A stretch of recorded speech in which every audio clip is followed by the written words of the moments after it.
Buenos días a todos.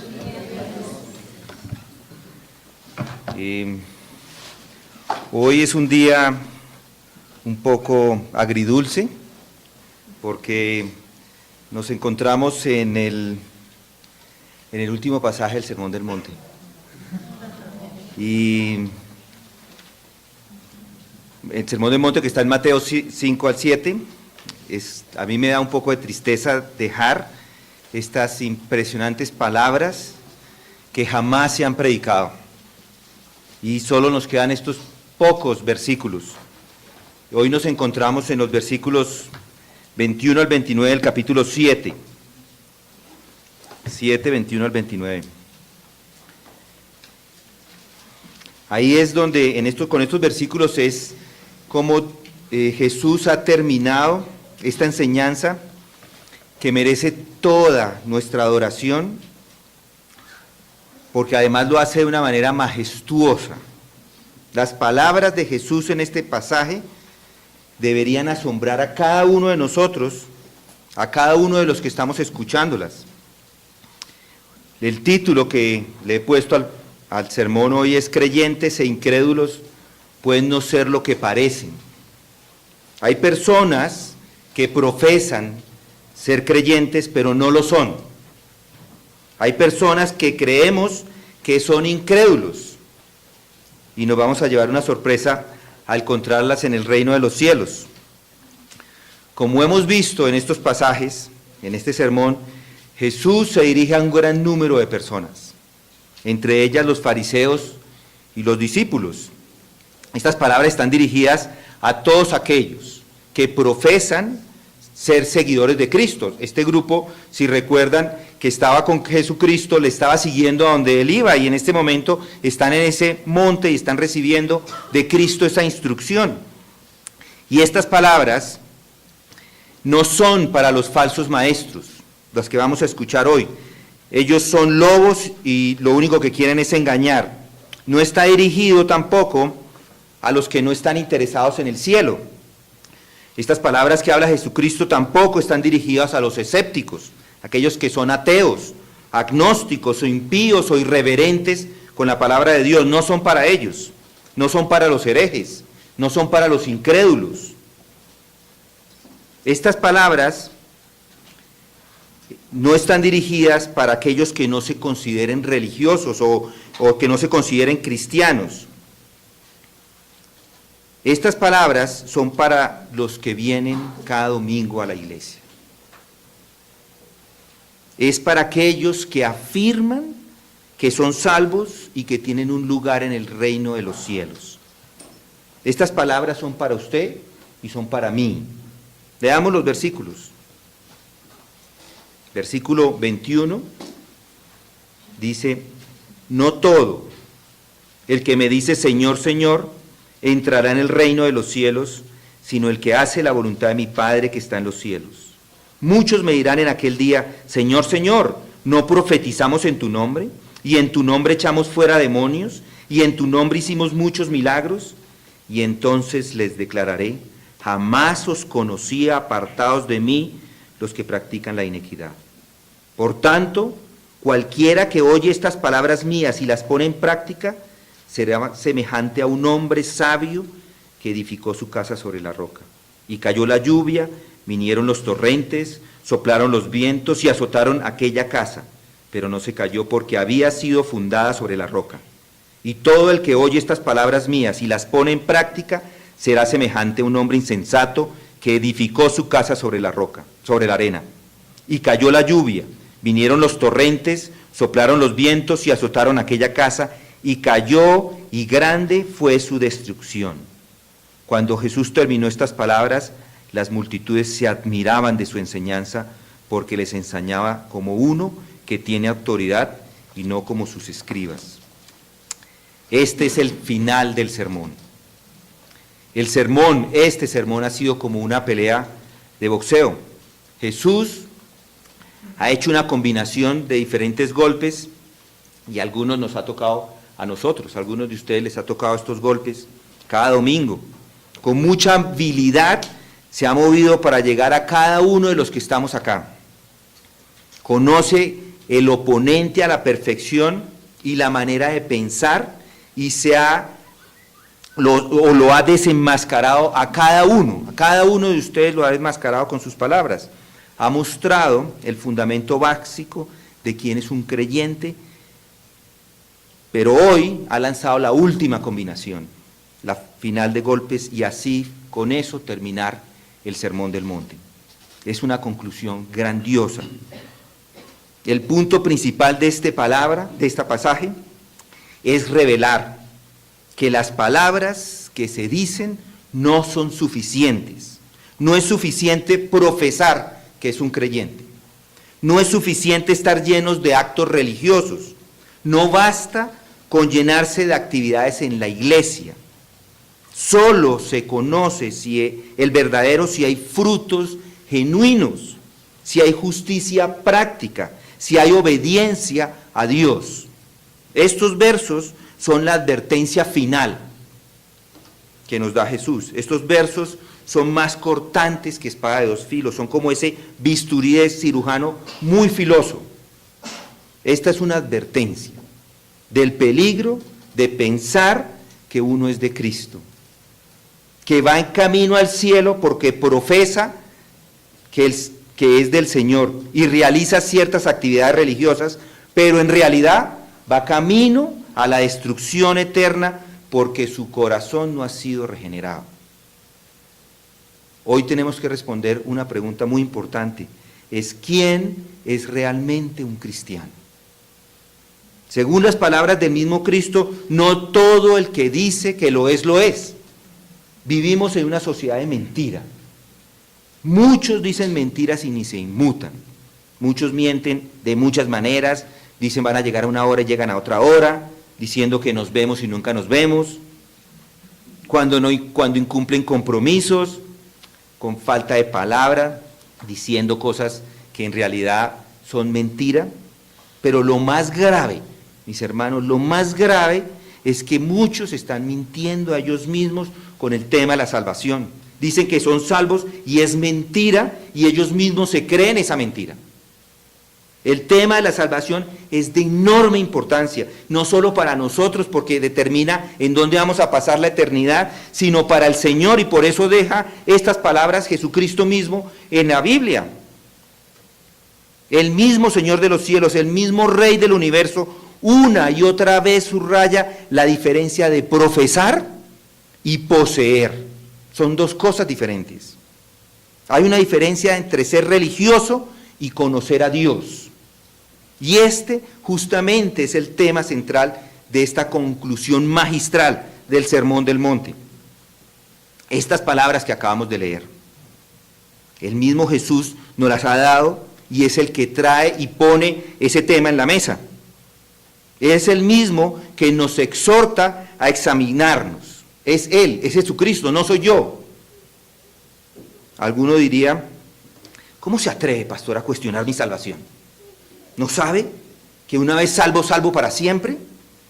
Yo me bauticé, hice la oración del pecador, firmé reconociendo que era salvo, caminé hasta el frente y todos oraron por mí. ¿Cómo se atreve?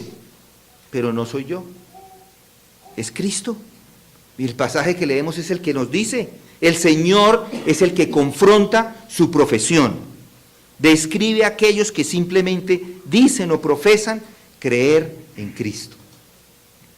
Además de esto, y como segundo énfasis en estas palabras, Él confronta a alguien que solo tiene el conocimiento intelectual de lo que es ser un cristiano.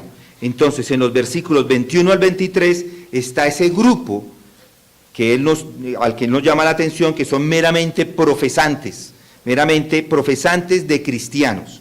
Y el segundo grupo del 24, de los versículos 24 al 27, los que conocen muchas verdades, pero conocer no les salva. Conocer no garantiza la salvación. La profesión de que se es como la niebla de la mañana. Cuando sale el sol, no es nada. La profesión de nada sirve. Se va. Ustedes la han visto.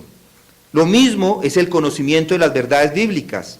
Es como el espacio vacío, como el vacío. Algunos de los físicos que tenemos acá dirían, eso ya no existe. Ya los físicos encontraron que no hay nada que sea vacío, pero ustedes me entienden. La idea es que en ambos casos Dios está dirigiéndose a ambos tipos de personas religiosas. Tienen una forma de religión, como dice Pablo, sin conocer el poder o la realidad de la misma. Son estas personas. Jesús está hablando a personas que seguían y celosamente practicaban su religión, pero estaban absolutamente desprovistos de una relación con Dios. De estos hay montones, hay muchos así. Se dice que el 90%, dicen las estadísticas, de los colombianos son creyentes. Ustedes saben que no lo son. Si empezamos analizando estos números, ¿cuáles son esos números? Nos damos cuenta que empezamos a quitarle un buen pedazo simplemente pensando en los romanos. Siguen el mismo sistema religioso, van a la iglesia, cumplen todo lo que externamente se espera de ellos, por fuera se ven como cristianos, pero están espiritualmente muertos. Pero no necesariamente los romanos, los evangélicos, protestantes también hay iglesias. Van a la iglesia, cumplen con todo lo que externamente se espera de ellos, pero por fuera se ven como cristianos, pero están espiritualmente muertos. ¿Recuerdan las palabras de Mateo en 7:13? Dice, entrad por la puerta estrecha, porque ancha es la puerta y amplia es la senda que lleva a la perdición, y muchos son los que entran por ella. Porque estrecha es la puerta y angosta la senda que lleva a la vida, y pocos son los que la hallan. Son pocos, no muchos. Eso nos debe dar tranquilidad. Son pocos, no muchos. Pero es una terrible condición. Pensar que uno es un cristiano y resultar ser parte de los muchos. ¿No les parece? Muchos seguían a Jesús durante su ministerio aquí en la tierra, pero es de pocos. Muchos son los que en aquel día el Señor les declarará, apartaos de mí, obradores de maldad, nunca os conocí. Noten el verso 22. Muchos me dirán en aquel día, Señor, Señor, ¿no profetizamos en tu nombre? Y en tu nombre echamos fuera demonios, y en tu nombre hicimos muchos milagros. Muchos, otra vez, muchos. Esta no es una situación rara, es muy común. De hecho, la mayoría de la gente que sigue una religión son parte de esa muchedumbre que el Señor menciona en ese versículo 13. Entrad por la puerta estrecha, porque ancha es la puerta y amplia es la senda que lleva a la perdición, y muchos son los que entran por ella. Esto nos enseña que la senda ancha contiene a la mayoría de la gente religiosa, que se engañan a sí mismos pensando que van camino al cielo. Recuerden que la puerta ancha es la que lleva al infierno, no es la puerta que lleva al cielo, es la puerta angosta. Lo que está haciendo aquí Jesucristo es advirtiendo, confrontando, porque Él está buscando seguidores genuinos, verdaderos discípulos, no solo los que profesan ser creyentes, sino los que son y lo demuestran con sus vidas. Noten ahí el 21, miren el 21, el que dice, el que me dice, versículo 21, no todo el que me dice entrará en el reino de los cielos, sino el que hace. Estos son participios, estos son verbos durativos, participios durativos que describen acciones habituales, es algo que se hace constantemente. En otras palabras, no todo el que constantemente me dice Señor, Señor, entrará en el reino de los cielos, sino el que hace la voluntad del Padre. Un teólogo, escritor, Bordaus, dice lo siguiente, no todos, sino solamente algunos de ellos son los que hagan la voluntad de Dios. ¿Se han preguntado qué es lo que engaña a la gente y le hace creer que todo está bien? Estas personas se engañan pensando que van al cielo. Y MacArthur, en uno de sus comentarios, pone estas palabras acerca de ellos, de cómo se engañan. Él dice, un falso sentido de seguridad. Muchos piensan que porque han hecho la profesión de fe o que han levantado la mano después de una reunión que el predicador les ha invitado a hacerlo, o que oraron cierta oración a Cristo, que ya todo está bien. Y se les dijo que a partir de ese momento no deben dudar de la salvación, que ya son salvos. Hay muchos así, pero eso no es suficiente para saber que uno es salvo. El decir o repetir ciertas cosas o cumplir con ciertos actos supuestamente religiosos no garantiza la salvación. Tú puedes hacer todas estas cosas y no pertenecer a Dios. Yo recuerdo un estudio bíblico que teníamos en la casa de unos hermanos hace tiempo. Alguien me llamó o me hizo notar de que había una persona que había hecho, que estaba lista para creer. Entonces, en ese momento, hace bastantes años, dije, hay que hacer una oración, hagamos una oración con la señora. Entonces hicimos una oración con ella. Más terminé, o más tarde, o más larga fue la oración, lo que ella se fue y nunca más volvió. Es decir, se fue, oramos, hizo la oración y nunca más regresó a la iglesia. Yo dije, pero ¿y esto qué pasó? A veces las personas son así, quieren tener esa seguridad, hacer una oración y decir ya son salvos, pero es un falso sentido de seguridad, no es suficiente. Otras personas de pronto han creído en casas o han crecido en casas donde las personas o sus familiares son creyentes, tienen un ambiente, una familia evangélica y nunca se les pide examinarse a sí mismas, a ver si son de Cristo. Cuando estamos con nuestros hijos aquí en esta congregación, están creciendo en un ambiente cristiano, cuando tienen 20 años, ellos creen que lo son, pero ellos mismos tienen que confrontarse a esa situación. Hay que ponerse a prueba a ver si están en la fe, examinaos a vosotros mismos. Nos dice Pablo en 2 Corintios 13:5, o no os conocéis a vosotros mismos que Jesucristo está en vosotros, a menos de que de verdad no paséis la prueba. No es tan común en nuestra congregación, porque nuestra congregación principalmente es de creyentes de primera generación, pero tengan en cuenta esto con sus hijos, porque ellos creen que son salvos porque pertenecen a una familia de creyentes y no necesariamente lo son. Otra posible razón de engañarse a sí mismo es confiar en las actividades religiosas, ir a la iglesia, pertenecer en los grupos de estudio, ser parte de un esfuerzo para ayudar a los necesitados, hacer todas las actividades de la iglesia. Uno puede estar muy ocupado en actividades, pero no conocer a Dios. Así hay muchas personas muy ocupadas con sus actividades religiosas, pero no son creyentes. Otra razón es que algunos piensan que la salvación es el resultado de hacer buenas cosas, buenas obras durante su vida. Que al final de nuestro peregrinaje, aquí, y todo puesto en la balanza, dicen, bueno, yo ya hice más buenas cosas que malas, y con eso puedo entrar al reino de los cielos, que Dios me va a aceptar porque no fui tan malo como algunos otros. Yo trato de vivir bien y seguir la regla de oro, hago lo mejor que puedo y creo que con eso es suficiente. Y ustedes todos conocen personas que son así, que piensan que lo están haciendo bien con sus obras. El punto es que existen millares de personas dentro de los que llamamos cristianos. La gran mayoría de todo tipo, pertenecientes a diferentes grupos cristianos, que están absolutamente engañados pensando que son salvos, pero van por el camino ancho que lleva a la destrucción eterna. Veamos lo que dice el Señor en estas palabras, que nos enseña acerca de cómo podemos reconocer lo que es simplemente un rótulo de cristianos y quienes realmente lo son. En primer lugar, nos advierte sobre la falsa profesión. La falsa profesión. En primer lugar, vamos a ver la falsa profesión. Mateo 7:21. Dice, no todo el que me dice, Señor, Señor, entrará al reino de los cielos, sino el que hace la voluntad de mi Padre que está en los cielos.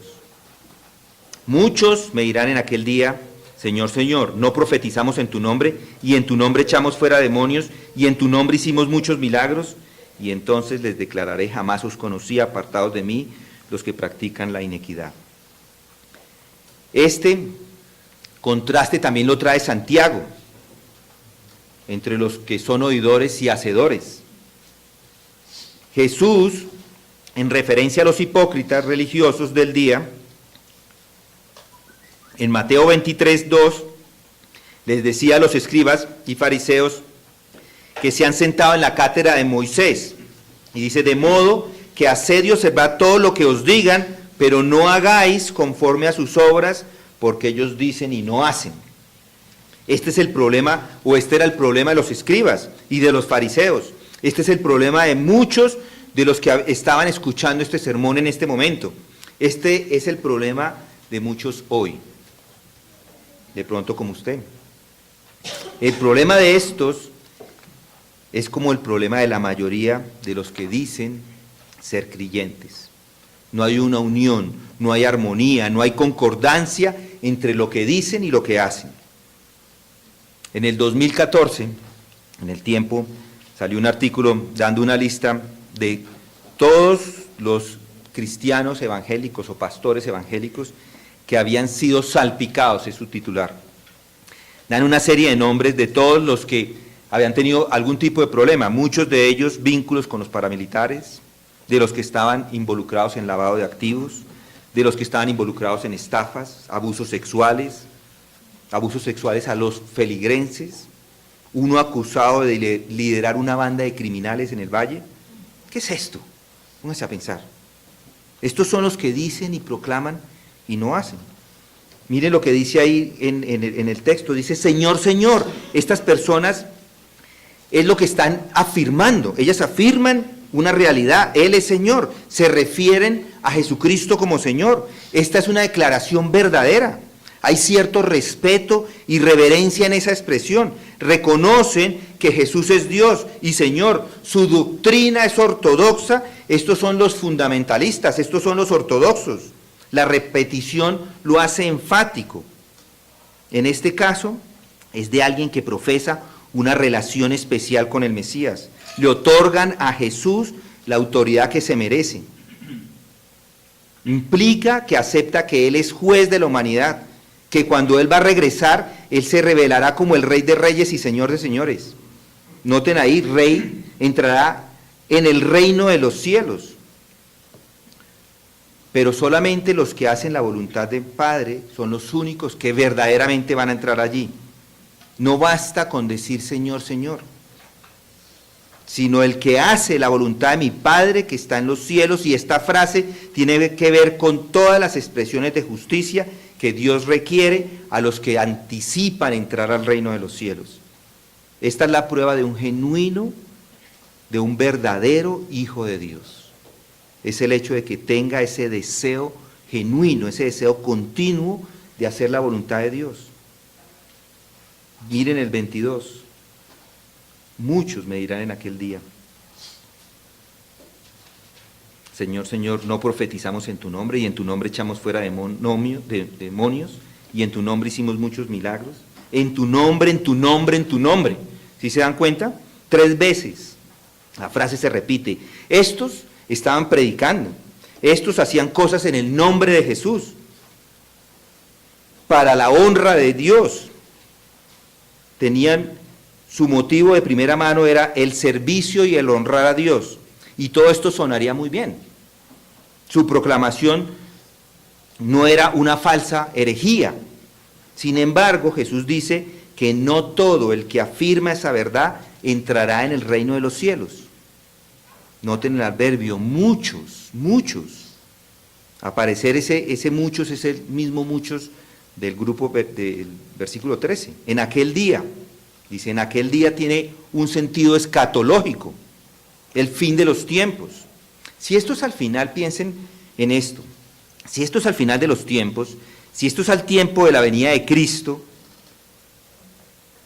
piensen en las personas que si Cristo se demora 50 años en regresar, o 100, o de pronto llega mañana, pero piensen 100 años en regresar.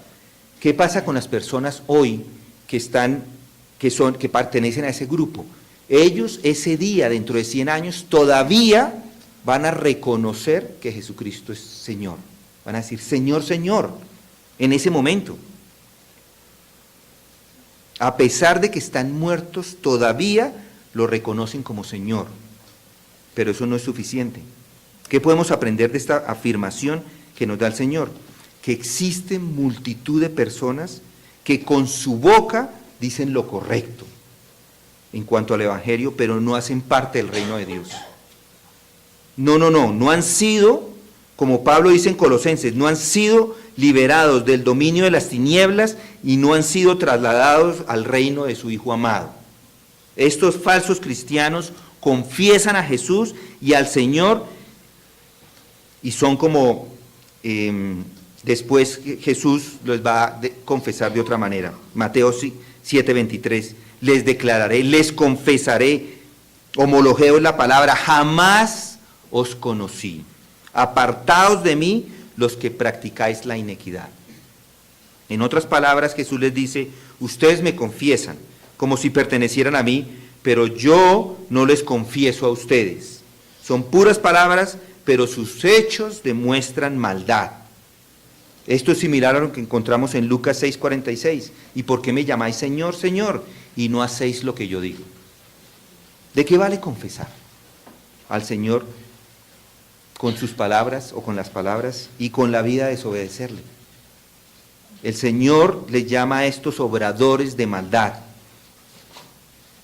Este es el patrón de la vida de estas personas, son rebeldes. Su profesión se convierte entonces en una simple profanación, el tomar el nombre del Señor en vano.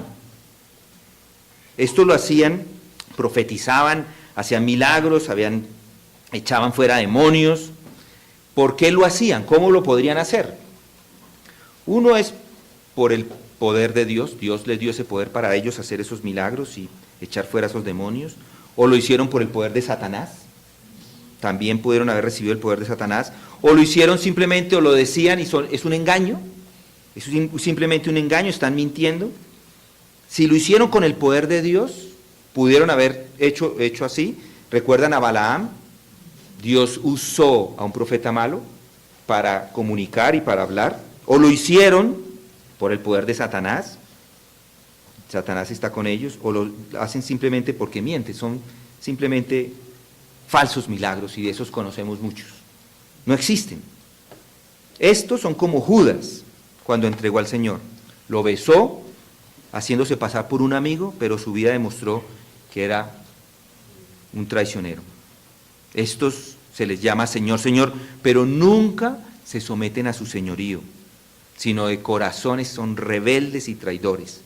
Pertenecer al Señor es hacer la voluntad de Dios, la voluntad de su Padre que está en el cielo. Ser de Cristo es vivir en buenas obras, las cuales Dios preparó de antemano para que anduviéramos en ellos, Efesios 2:10. Cuando viene a Cristo y es transformado por su Espíritu, su vida adquiere otro patrón. Pasa de muerte a vida. Ahora vive para agradar al Señor, aunque a menudo tropiece. La vida o la dirección de su vida es obediencia a Dios y a su palabra. Profesar o confesar a Cristo sin obediencia es como un billete falso. Si usted recibe un billete falso, de nada le sirve. No lo puede entregar. Eso es una profesión falsa. Es como los políticos, que profesan y no hacen. Pero el que profesa, para el que profesa, alguno que profese, es el más grande fraude de la vida, de su vida. Es un autoengaño que termina en destrucción eterna. Porque el Señor les declarará: jamás os conocí, apartados de mí, los que practicáis la iniquidad. Nunca os conocí ni por un momento, jamás me pertenecieron. Juan 8:31 dice: si vosotros permanecéis en mí, en mi palabra, verdaderamente sois mis discípulos. ¿Es usted un falso profesante o es usted un verdadero? Si es un verdadero, gloria a Dios. Si es un falso profesante, recuerde que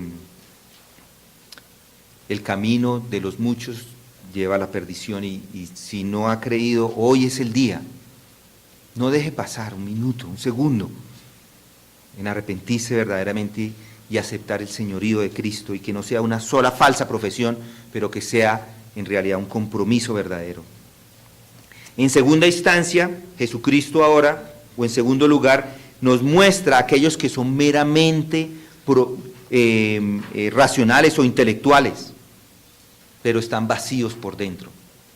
Es la misma situación, son los mismos falsos cristianos, pero con una ilustración distinta. Miren lo que dice el 24. Por tanto, cualquiera que oye estas palabras mías y las pone en práctica, será semejante a un hombre sabio que edificó su casa sobre la roca.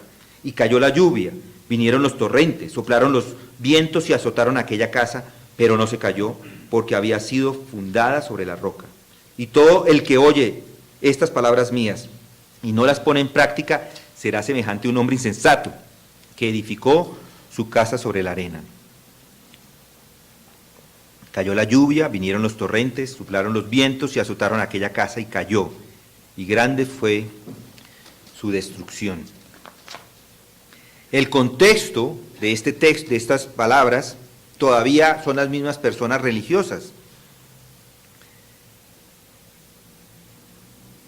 Aquí tenemos a otro grupo de personas, o a dos grupos de personas, en estos 24 al 27, que están edificando o construyendo, y la idea es que uno de ellos es cristiano y otro realmente no lo es. Uno creyente, uno simplemente profesa ser cristiano y otro sí es un cristiano. Ambos están expuestos a la verdad de Cristo, oyen las palabras de Cristo. Versículo 24, miren. Cualquiera que oye, ambos están escuchando esas palabras. Mire el versículo 26. Y todo el que oye estas palabras, ambos están escuchando en el Evangelio, ambos se sientan posiblemente en la misma iglesia. Ambos escuchan la verdad. Ambos profesan y creen la misma teología. Ambos están involucrados en las mismas actividades de su iglesia. Asisten a las mismas reuniones y hasta pertenecen a la misma escuela dominical o estudio bíblico. Ambos están edificando una casa, su casa espiritual, que por fuera se ve igual, pero hay una diferencia. La diferencia está en lo que no se ve. La diferencia se encuentra en el cimiento. La diferencia se encuentra en lo que los hombres no pueden ver, que es el corazón. ¿Recuerdan la parábola de Mateo? Vamos a Mateo, un momentico, Mateo 13. Mateo 13, 24.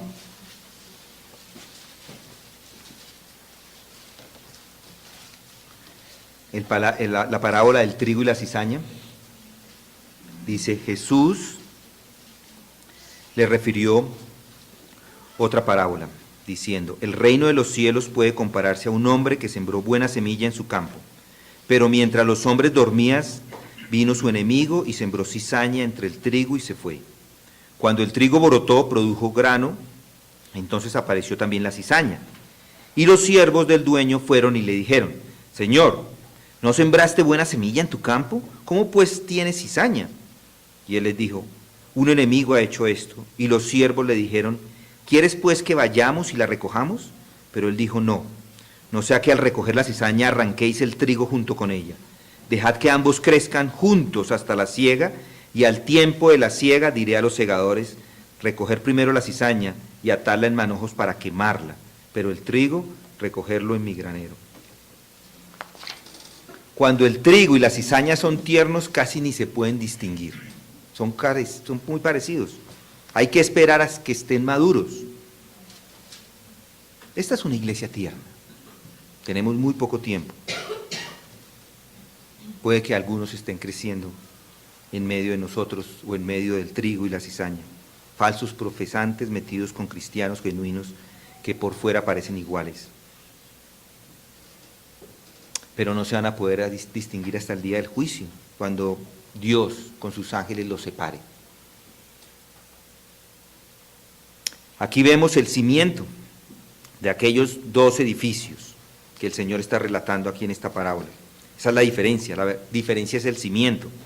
La verdad es que no podemos juzgar con exactitud basados en las experiencias externas, basado en cómo se ven las personas por fuera, No es fácil determinar un cristiano falso o uno verdadero simplemente observando sus apariencias, porque por fuera se ven iguales. Los dos se ven idénticos.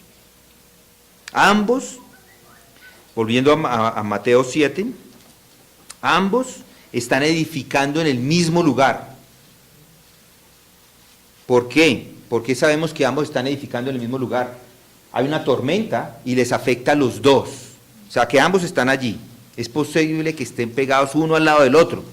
La gran diferencia son los cimientos. Un edificador construye su casa sobre la roca. Otro edificador construye su casa sobre la arena, literalmente la arena sobre la playa. El uno tiene que ser ingeniero para saber si alguien construye su casa, no tiene que ser ingeniero para saber si construye su casa sobre la arena, eso es obvio, no debería construir su casa sobre la arena porque se va a caer. Cuando llega la tormenta se va a ir, inclusive la marea llega y se va a llevar esa casa. El cimiento sólido es vital en la construcción de una casa. Deben ser suficientemente resistentes para no romper la cortante, soportar los esfuerzos de flexión, ser flexibles y acomodarse a los movimientos del terreno, soportar las agresiones del terreno y del agua y su presión si las hay. Bueno, tenía que decir esto para los ingenieros. Si esto es importante en la construcción de una casa, ¿cuánto más en la construcción del edificio espiritual? El hombre necio no entiende eso. Los fariseos y los escribas de la época de Jesús no entendieron eso. Ese cimiento de su relación, de religión era totalmente superficial. Ritos, ceremonias, feriados, autojustificación, amagues espiritual, largas oraciones en público, pretensiones religiosas, pero su corazón estaba lejos de Dios. No conocían el perdón de Dios, su corazón era impuro, no había en ellos integridad, realmente no estaban interesados en ser obedientes de corazón a la palabra de Dios. Estos eran sepulcros blanqueados. Por fuera, un sepulcro blanqueado, por fuera se ve muy, muy pulcro, pero por dentro es podredumbre. Traían su cuerpo al templo, pero no sus almas. Adoraban con labios, pero no de corazón. Se gloriaban en su ortodoxia religiosa, pero negaban la verdad de Dios. Su cimiento era la arena. Y esto mismo sucede hoy, mis hermanos. Personas que profesan ser cristianos, que están edificando su casa espiritual en la arena. Es fácil construir una casa sin profundizar. Piensen en eso. Sin preocuparse porque tenga una base sólida. El Señor nos dice en Lucas 6 que el hombre necio no echa cimiento, sino que se lanzó a construir su casa sobre una base superficial. Esto es más fácil. El necio quiso construir su casa a la ligera, buscando resultados rápidos. No se tomó el tiempo de examinar su fe. ¿Ha examinado su fe hoy usted? No todo el tiempo, o no tomó el tiempo para examinar su corazón y ver si realmente conocía a Dios. Los necios son siempre superficiales y siempre buscan resultados rápidos. El ambiente de la iglesia hoy es superficial. No se predica con profundidad. No se habla del costo de seguir a Cristo. No se habla de ser pobre espiritualmente. No se habla de la sed de justicia. No se predica el arrepentimiento. El hombre que edifica su casa espiritual sobre la arena no tiene tiempo para examinar, para meditar, para buscar a Dios en oración. Escuchar con cuidado la palabra de Dios, si no lo hace con cuidado, es un descuidado, es un negligente de las cosas de Dios. En contraste, el hombre sabio, nos dice el Señor en Lucas 6:48, es semejante a un hombre que al edificar una casa, cavó hondo y echó cimiento sobre la roca. Primeramente, observemos que este hombre no está apurado. El hombre está tomando tiempo, abriendo su roto, para cavar hondo hasta encontrar la roca. No está interesado en un cambio superficial. El verdadero no es un individuo que profesa ligeramente ser cristiano. Este es el hombre que antes de responder a Cristo examina el costo. Hay un costo. Y habiendo analizado el precio de esto, toma su cruz y le sigue. El costo es todo, es toda su vida. El costo de seguir a Cristo es entregarse completamente. Ese es el costo.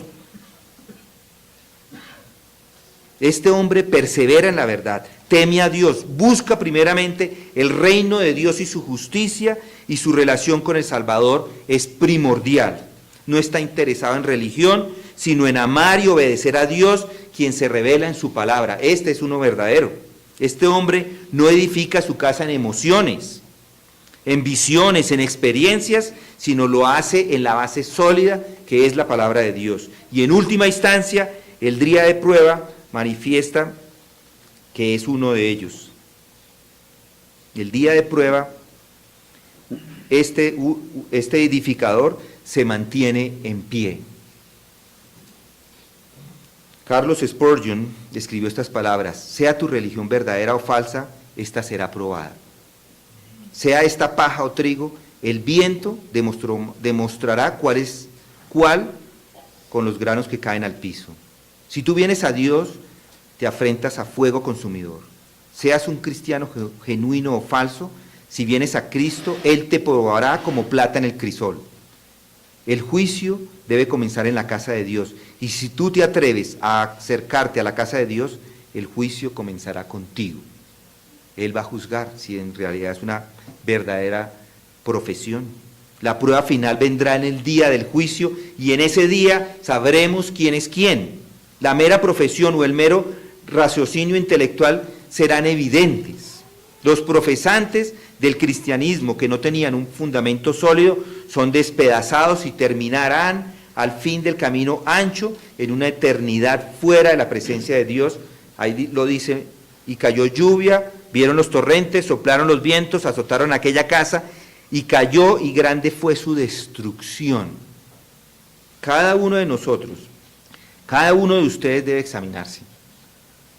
¿Eres uno de los edificadores sabios o eres uno de los que tiene un edificio sobre la arena? Cristo termina este gran sermón forzando a los oyentes a meditar en su condición espiritual. ¿Qué sermón? Cristo les exhorta a examinar su cimiento espiritual. El sermón termina con esta gloriosa advertencia y este llamado a mirarse muy adentro, cada uno. ¿Cuál es el cimiento?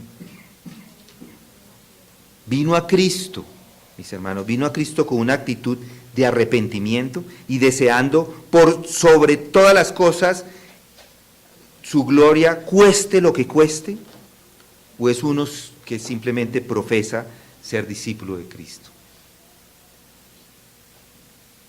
El oidor de la palabra, ¿es usted un oidor de la palabra o un hacedor de la misma? ¿Es uno que profesa solamente o es uno que hace? No estoy hablando de vivir a la perfección, no hay perfección, pero sí que esa sea la dirección de la vida. ¿Existen evidencias en su corazón que demuestran que Dios está obrando en su vida? ¿Ama la verdad? ¿Ama la palabra de Dios? ¿Ama la obediencia a Dios? ¿Odia su pecado? ¿Confiesa el pecado cuando con su conciencia le indica que ha transgredido? ¿Le duele ofender a Dios por encima de todo? ¿Busca el reino de Dios y su justicia?